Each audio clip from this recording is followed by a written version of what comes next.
ബജറ്റുമായി ബന്ധപ്പെട്ട് Mathews K P പറയുന്നത് ഇങ്ങനെയാണ്. കേന്ദ്രം ധനസഹായം തന്നില്ലെങ്കിൽ കേരളത്തിൽ പ്ലാൻ ബി ഉണ്ടാകുമെന്ന് ബജറ്റിൽ പറഞ്ഞു. അപ്പോൾ ചോദ്യം ഇതാണ്, എന്താണ് പ്ലാൻ ബി? അതെങ്ങനെയാണ് നടപ്പാക്കുന്നത് എന്നാണ് അദ്ദേഹത്തിൻ്റെ ചോദ്യം. അതേ ചോദ്യം ഇന്ന് മാധ്യമപ്രവർത്തകർ ധനമന്ത്രിയോട് ചോദിച്ചാണ്. അദ്ദേഹം പറയുന്നത് കേരളം അങ്ങനെ വിട്ടുകൊടുക്കില്ല, വീണു പോകില്ല. അതുമായി ബന്ധപ്പെട്ട കൂടിയാലോചനകൾ നടത്തി പദ്ധതി തയ്യാറാക്കുമെന്നാണ് അദ്ദേഹം അതിന് നൽകിയ വിശദീകരണം. നമ്മൾ അടുത്ത റിപ്പോർട്ടിലേക്ക് കടക്കുന്നു.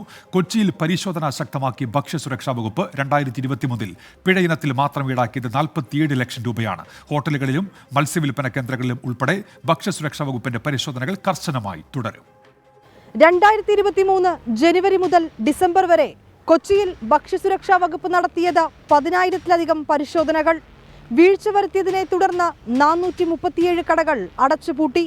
പിഴ ഇനത്തിൽ മാത്രം ഈടാക്കിയത് 47 ലക്ഷം രൂപ.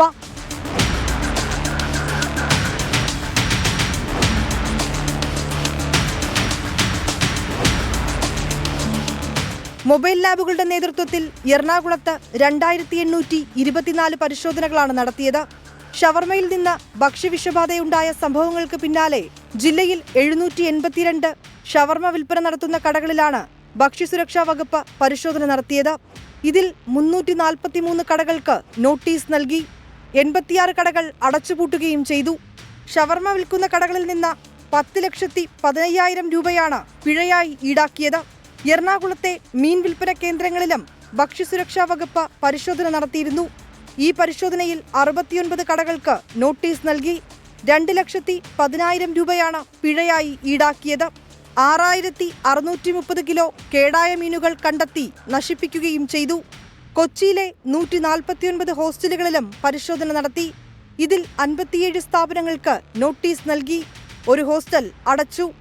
എല്ലാ തദ്ദേശ സ്ഥാപനങ്ങളിലും സ്ലോട്ടർ ഹൗസുകൾ ആരംഭിക്കുന്നതിനെക്കുറിച്ചും ആലോചനയുണ്ട്.